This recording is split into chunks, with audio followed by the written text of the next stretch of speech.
Well, in some previous videos, we've done some bandsaw work, done some videos on how to cut out a bandsaw blank like this. We've also done a video on how to carve a three-dimensional, like a two-sided cut on the blank, the back view and the side view. What I'm going to do in this video is for those of you who don't have a bandsaw, sometimes when you buy a blank, I know a lot of our blanks are sold this way. They're just a profile cut. They don't get cut on the back view. And if you've got blanks like that, how do you get from a profile cut only to a compound cut? And essentially, I do this by carving. You're really just trying to go from this to this using carving instead of a bandsaw. What I'm going to do in this video is I'm going to use a Fordham tool with a large saber-tooth burr on it. This is an extra coarse saber-tooth 2-inch ball nose cylinder. Anything that's long like this will work. You could technically use shorter cutters. You could use cutters like this shape and size, or even something along this line. But the longer the cutter is, the better and easier it is to work with for something like this. So I've drawn on my back view using my pattern information here. You can see from the pattern, I've got the side view and the back view here. And I've drawn on the back view. That's detailed in a separate video. So what I'm going to do now is I'm going to start carving. Thing that you want to keep in mind when you're carving something like this is we've drawn this horizontal line through the back, usually at the widest point of the bird. And all of your cuts really need to be perpendicular to this horizontal line. In other words, you don't carve like this or like this. Your cutter should always be kind of perpendicular. So you start in here and you carve down until you hit your pencil line. And effectively, what you've got then is you've got something that looks like this. You'll see how these lines, even the saw cut lines, are all traveling in that horizontal position there, so that they're right angles to the center line, to the front center line on the bird. So to start this, I just get the Fordham going here, and I want to hold the cutter. If you're using a knife, you'd do the same basic idea. You just hold your knife at right angles to this line and keep going down until you've cut straight down from this line here along there. You don't have to worry about the bottom, because you don't have to worry about what the bottom looks like, because if you're cutting straight down from this line, it'll all work out. So here's what I do. I'll just start by, see, I set my cutter at right angles, or perpendicular to this wide line here. And I just go down and start carving. Now, I also want to make sure that I'm going straight in from this line. I'm not going like this or like this. Try to hold this as straight and square to the angle on the block. Remember, you're not rounding anything off here. You're not doing any rounding at all. The goal here is to create something that almost looks like it was cut on a bandsaw. General rule that I've got when I'm carving is I want to make sure that I keep one flat plane as long as I can into the carving. And in doing so, that gives me, the one flat plane also gives me a square corner that I can use to measure from. So again, you'll see the cutter at perpendicular to my pencil line there.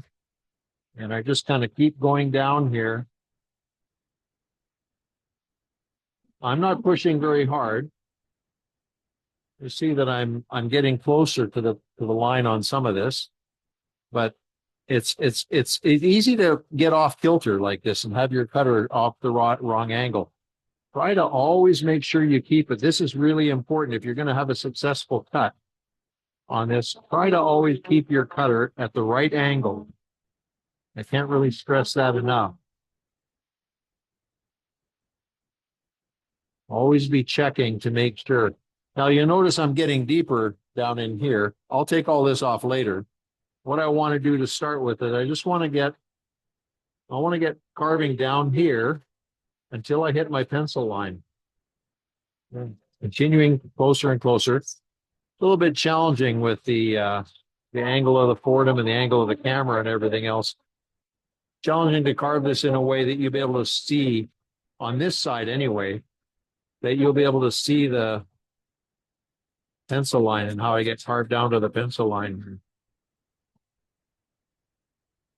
I know it's tempting to turn it like this to get down to your pencil line.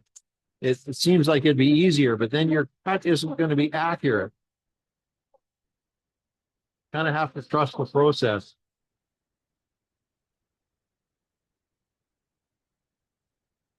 So I'm just checking to see how I've done here. See, it's coming along. I'm getting close. The idea is to cut this, kind of cut that line in half, cut to the line, but not really through it. So I lay it again against that line there and just kind of keep on going.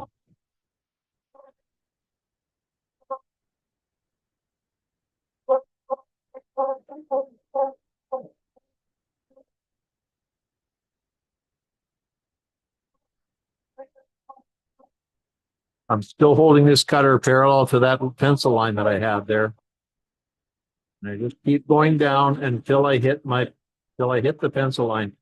The other thing that I would really advise is some people have this idea that they want to leave a little bit of extra wood on the outside. I would recommend against that. I suggest you cut right down to your pencil line. To it, not through it.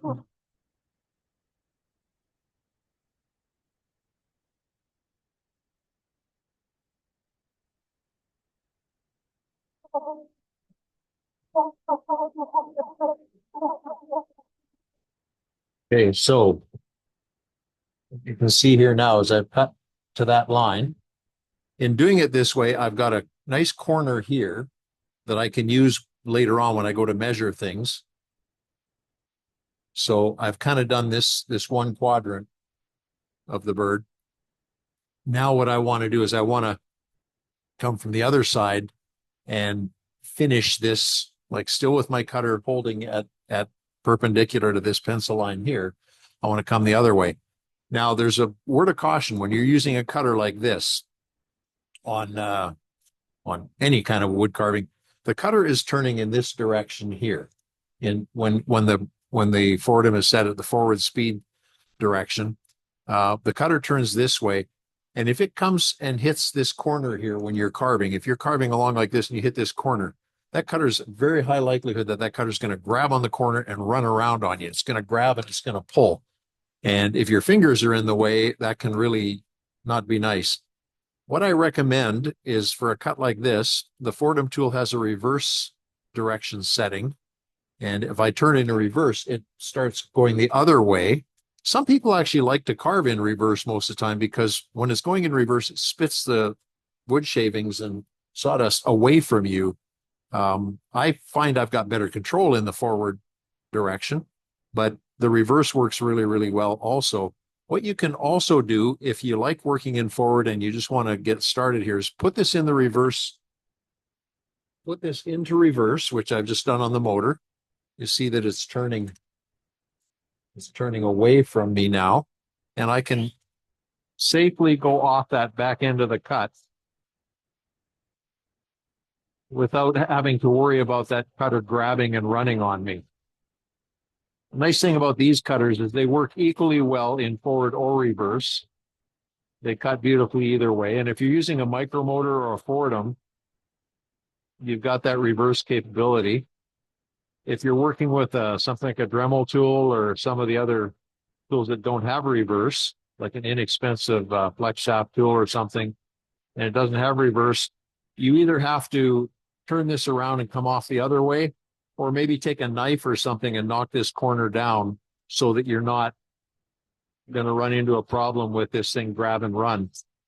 So I just want to keep going down on this, and you could do the whole thing. But it's just these corners, where if you run into on a outer corner like this, one of the analogies I use, and I used in one of our other videos, but I think of it as carving off the end of a cliff. If you're carving off the end of a cliff and you can't see where you're going with that, that's a dangerous cut. To make that safer, you can get your cutter going in reverse. But if the cutter is going in the forward direction and you're trying to carve off the end of a blind cliff off the end like that, don't do it. It's a dangerous thing to do. If you're coming off the end of a cliff in the forward direction this way towards yourself, you can see where you're going. It's a safe cut in forward.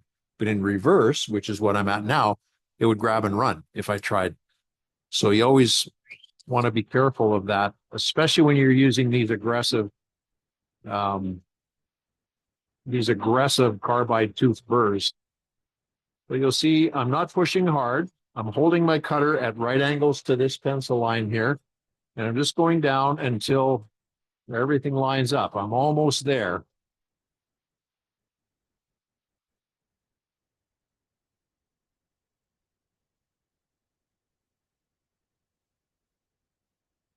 You can see now what I've got along this side here. I've come straight along the bottom here.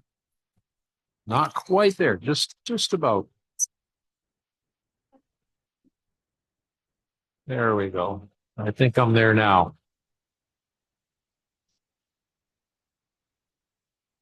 You can see on that bottom, it looks fairly straight coming down there. And then I can either carry on and continue with this, or I find it a little more controllable to go in the forward direction. So I'm going in forward direction here. I'm carving a piece of Tupelo, and I am going against the grain here, but I'm not letting the cutter get anywhere near the back edge of this cliff. I'm keeping it in kind of the smoother, more contoured part of the carving, but I'm still holding my cutter at right angles to the center line, at perpendicular to the, or kind of, sorry, parallel to this line that I've drawn in here. So when I get this all done, this cut is finished when I get a nice smooth flat plane surface across here. So one of the ways you can check that if you're not sure is to put a ruler on where you've carved. Your ruler should always be parallel to this, or at the same angle as that center line there. So we're just, again, double checking to make sure all of these are one flat plane. And now with the Fordham set in the forward direction, I can carry on and continue carving. This side's a little trickier because I want this to be the cutter to be parallel to that little line. And one of the ways I do it quite often is I'll just come down here. I'm still holding the cutter parallel to my line like that. It's just another technique. And that's the thing that I love about these ball nose burrs, is that in holding it parallel to this line, I just keep carving down along the edge until I hit my pencil line.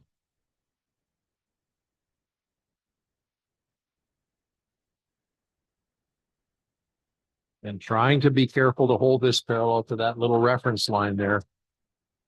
Just using the ball of it. See, I'm going in forward. I'm coming off this little cliff on the end here towards myself. It's a safe cut.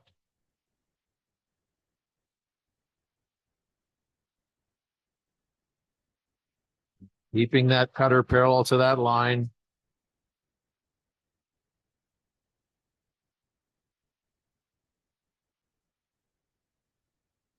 I'm into the point where I just cut right up to my pencil line.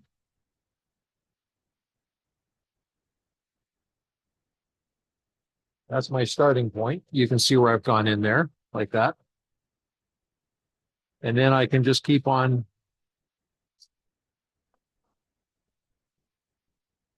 laying it down a little flatter. My goal is to carve a straight plane from this back corner out to the front here.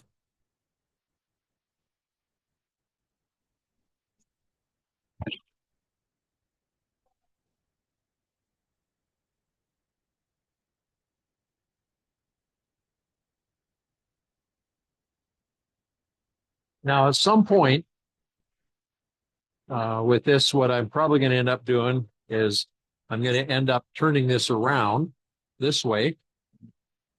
And as long as I don't get into a corner, corner like this, I can keep going this way if I want. Or you saw it jump there just a little bit, then I can put it into the reverse direction here and just start carving. Got my cutter parallel to my pencil line there, and just basically do the same thing I did on the other side.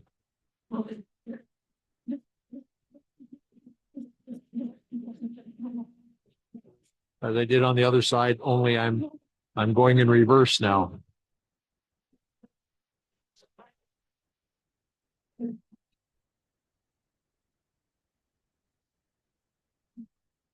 Now, if you were using a knife or a gouge or some other method of removing the wood, the technique you use would be different than what I'm doing now, but the result would be the same. Like you get this side down to the point where it looks like this, that one flat plane. And hold your cutter parallel, keep going down.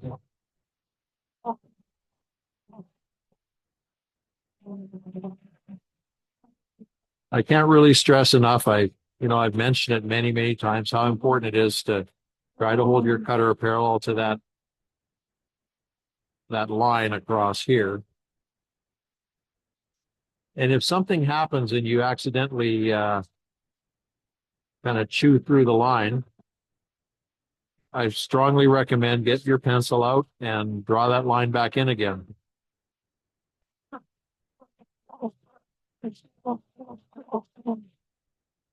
One of the things you're starting to see on on this step, it becomes quite obvious that if you can do this step on a bandsaw, that's absolutely a great way to go. And that's where, if you look at the video that I did on creating a three-dimensional jig and template, the other thing is if you're only cutting one of these out and you use a square block of wood, the video shows you how to set it up on a completely square block of wood to establish the back view and the side view, and then to cut both views out on the bandsaw. That's very, very doable as well. So either way, so now I'm just going to finish this cut off by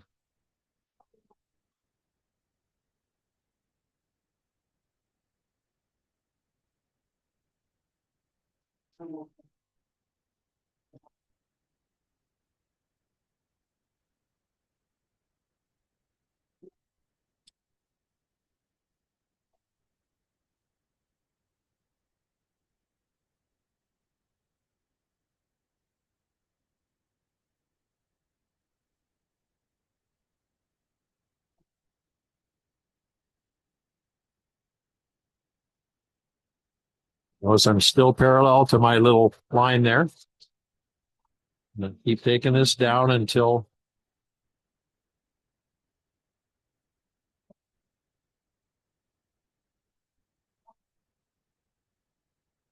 going straight across.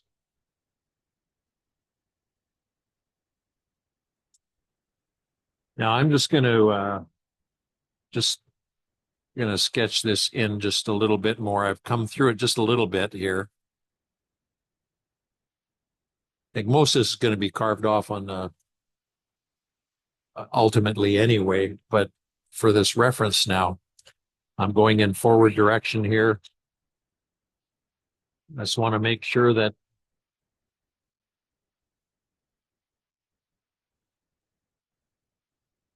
I've got this carved accurately.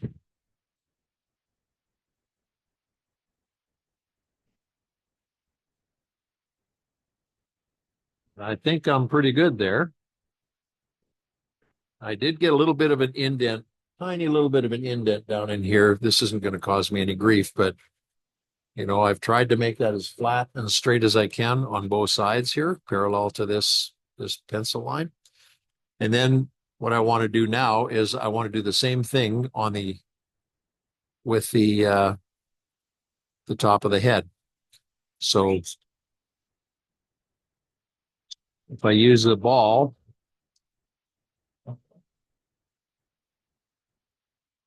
Now, you may find it useful. Little trick that I do sometimes is, this is where the little grooves are on the bill. See the base of the bill and the top of the bill. And if I just take those and extend them across parallel to this reference line here,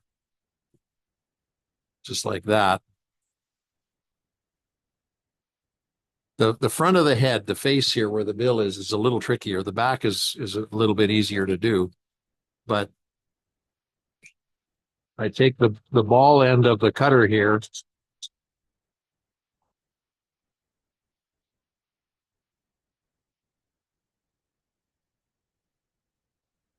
I can just use that to create this little groove in here. This is kind of a rough cut. It doesn't have to be perfect, but you'll see that I'm trying to get the cutter. I keep the cutter parallel to my lines there, and I just come in until I come to the bottom of this pencil line here. So I've done that. I do have a little bit of like this little corner here I can round. At this point now, I can just round this a little bit.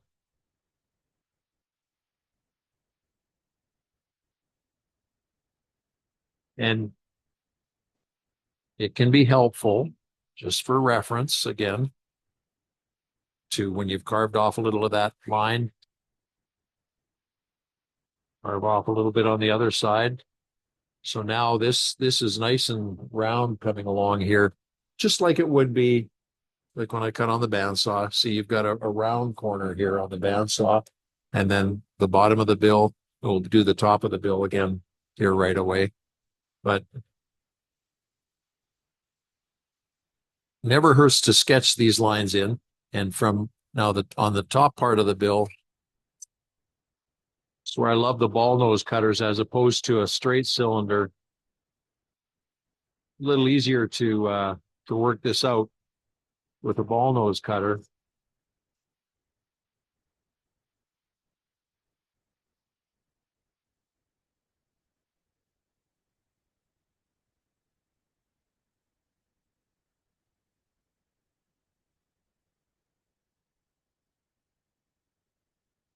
So I've cut that little groove in there.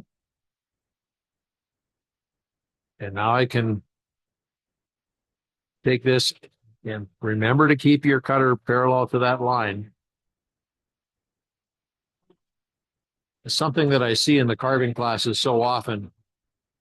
It's so easy to turn things around and to start carving in a way that your cutter is not parallel to that line, and you're almost always going to end up in trouble if you do that.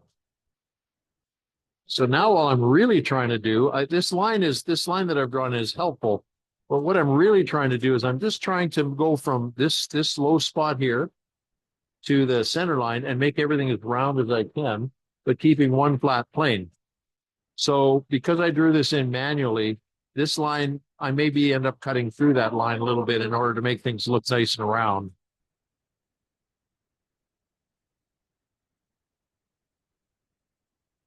So what I'm trying to do here is I'm trying to go from here to here and make it as round and full as I can.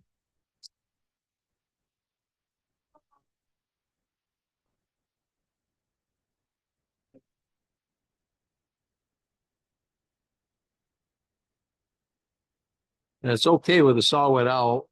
Like if you look at the saw whet from the front here, oftentimes they have a little bit of almost like a tiny bit of a flat spot on the top of their heads. So if you leave it just that teeny bit flat, that doesn't create any problems. You can always round it off more later. But there's the basic of it, carving where the bill is. We can round that bill off a little bit later, or you can even right now, you could go in here and just take off a little bit of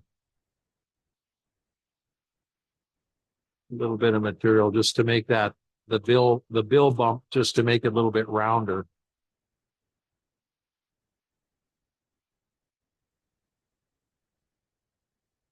Kind of like that.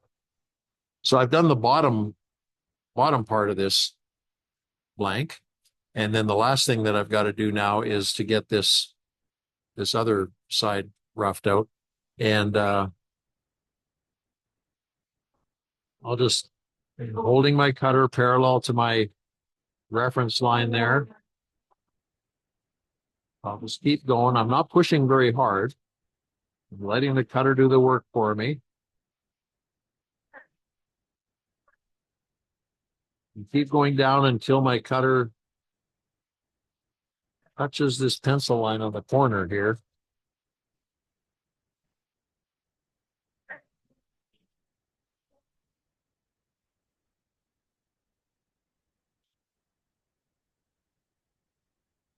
Trying to get this set up so you can see where I'm going with this.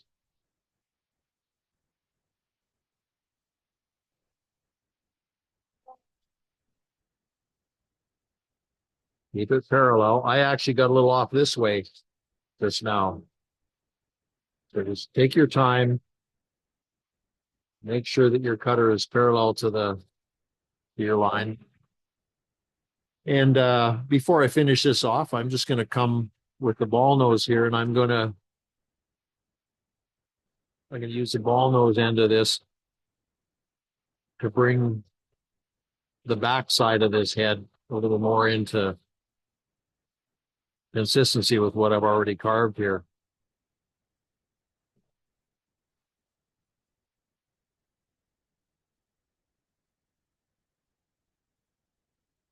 Yeah, and I hope you can see if you're working with a knife. If you prefer to work with hand tools with a knife, it's not any different. Your finished result should look basically the same as what I've got here. Now I can create that little indent here that I had. And I know there's people that want to draw this, you draw the view on the back here, and you want to draw the view on the front as well. Sometimes people want to draw the view on both sides. My experience has been that can be really difficult to do that accurately. I find that this technique of just extending this line straight through on a flat plane like this is a much more accurate way of doing things. And so now I've got this started. I'm just going to be coming back in here and finish off rounding. Make from the low spot here to the center line, make everything as round as I can, keeping my cutter parallel to that line. Easy to get off base with that. Keeping the cutter parallel thing. It's a very easy thing to get off track with that. Always be mindful of that. That's the biggest single thing that you can do wrong in this process is not holding your cutter parallel to that line. No, I'm sounding like a broken record on that, but it's crucial. If you're going to get this step to work properly, it's absolutely essential, and that's what you do. I'm going to finish this off, you can see where this is. I've still got a little lump up in here. To finish this off, I'm just going to put my Fordham back in reverse, and I'm going to very lightly, holding my cutter parallel to my line here, I'm just going to very lightly come back here and take off the last little bit of wood.